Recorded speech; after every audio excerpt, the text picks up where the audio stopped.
The MPAA, aka the Motion Picture Association of America, first introduced in 1922, it has been the bane of many film fans' existence. It's not nearly because the idea of ratings sound ludicrous or something. After all movies are determined for specific audiences and should be rated according to that. It's more how the censor board seems to act like it has a holier-than-thou attitude, placing arbitrary ratings on movies, for often absurd reasons. However, even within the confines of the MPAA, assigning ratings appropriate to films, oftentimes there are some tags to certain movies that can be so bad and good at the same time, that they go well beyond logic. So, in honor of all those concerned parents out there, and those penny-pitching executives, it's time to look back at some of the most absurd rating descriptions, because boy oh boy, are there a lot to unpack. Before we get the proper content of this video started, please remember to subscribe, share, and hit that like button. Also, remember to sign up for my website, dansden.net, where you can hear my thoughts on the latest movies. Check out the link down below. Anyway, this is a buggling up that is rated PG-15 for moments of an exploding wallet and disapproving eyebrows. Three Ninjas Knuckle Up, rated PG-13 for non-stop ninja action. Intense kung fu fighting was unavailable that day.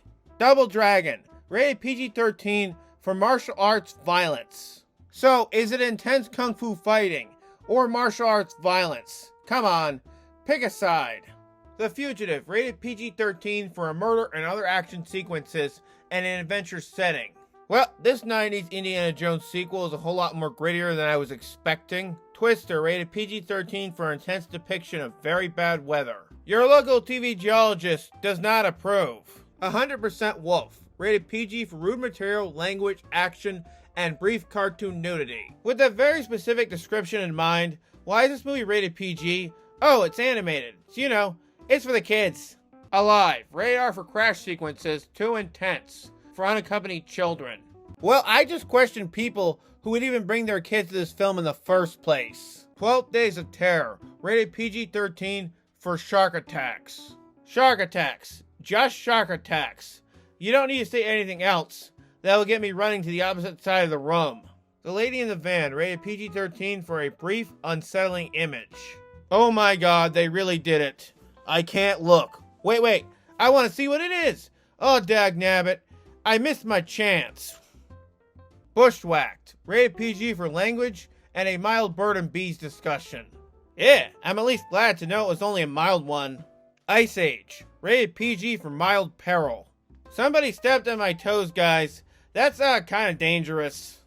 Jefferson in Paris, rated PG-13 for mature themes, some images of violence, and a body puppet show. Definitely not Big Bird's favorite movie. Ravenous, rated R for considerable gore and strong violence. Considerable? I think you can do better than that. The Resurrection of Gavin Stone, rated PG for thematic elements involving a crucifixion image. Our prayers have officially been answered. The Sandlot, rated PG for some language and kids chewing tobacco. The MPAA rating that tells parents, yeah adults, you might have some second thoughts about taking your kids to see this one. The Shell Seekers, rated PG for plot elements. That's like the most brutally honest rating the MPAA has ever given out. Dumb and Dumber, rated PG-13 for off-color humor. Dumb and Dumber, Chrome Steel Edition. Speed 2 Cruise Control, rated PG-13 for frenetic disaster, action, and violence. The only thing more inexplicable than this description is the actual film itself. Steel, rated PG-13 for some superhero action violence. Guess who's got the descriptor, superhero action violence? Superman? Nah, take a hike. Batman? Dig your own bat cave. Spider-Man? Swing some other webs away. That's right, it's the blockbuster hit Steel, starring Shag. Take that, amateurs. Ghostbusters Afterlife, rated PG-13 for supernatural action and some suggestive references. Well, who you gonna call in this kind of situation? 2 words. Serious business. Godzilla vs. Biollante, rated PG for traditional Godzilla violence. Even the MPAA realizes that a Godzilla film needs no other description. Indian in the Cupboard, rated PG for mild language and brief video image of violence and sexy dancing. Did a 10-year-old rate this? The mind wants to know. Much Ado About Nothing, rated PG-13 for momentary sensuality. Well, we all remember when the Bard went through his Russ Meyer phase in college. Father and Scout, rated PG for mild fisticuffs. Son, take this rating description like a man. Bats, rated PG-13 for intense sequences of bat attacks and brief language. Not sure I call the bat attacks here intense, more like blurred in action. Spawn, rated PG-13 for thematic elements involving the demonic underworld, violence, intense fantasy action, and crude humor. Well, they're basically describing the four corners of eternal damnation, so wow. The Invisible, rated PG-13 for violence, criminality, sensuality, and language, all involving teens. The Island of Dr. Moreau, rated PG-13 for sci-fi violence, horror, and gore, involving mutant creatures. Team America, World Police, rated R for graphic, crude, and sexual humor, violent images, and strong language, all involving puppets. Distinctions, looks like we got some distinctions here. Fly Away Home, rated PG for an opening accident scene and some mild language. Ooh, MPAA, way to scar kids for life with that slip-up. Triple X, rated PG-13 for non-stop spy action. Stop it. I want to get off this thrill ride. Alice in Wonderland, rated PG for fantasy action violence involving scary images and situations, and for a smoking caterpillar. A smoking caterpillar? I would have preferred a smoking dolphin or a smoking squirrel. The Real Cancun, rated R for strong sexuality, nudity, language, and partying. Ah yes, the greatest punishment of them all. People having a good time. The Canterville Ghost, rated PG for some haunting moments. Well, thanks for the clarification. This movie with Ghost in the title isn't actually all that scary. As a horror enthusiastic, you gave me the right idea to jump ship. Cats and Dogs, rated PG for animal action and humor. Meow, what a rough warning from the MPAA here. Clifford the Big Red Dog, rated PG for impolite humor, thematic elements, and mild action.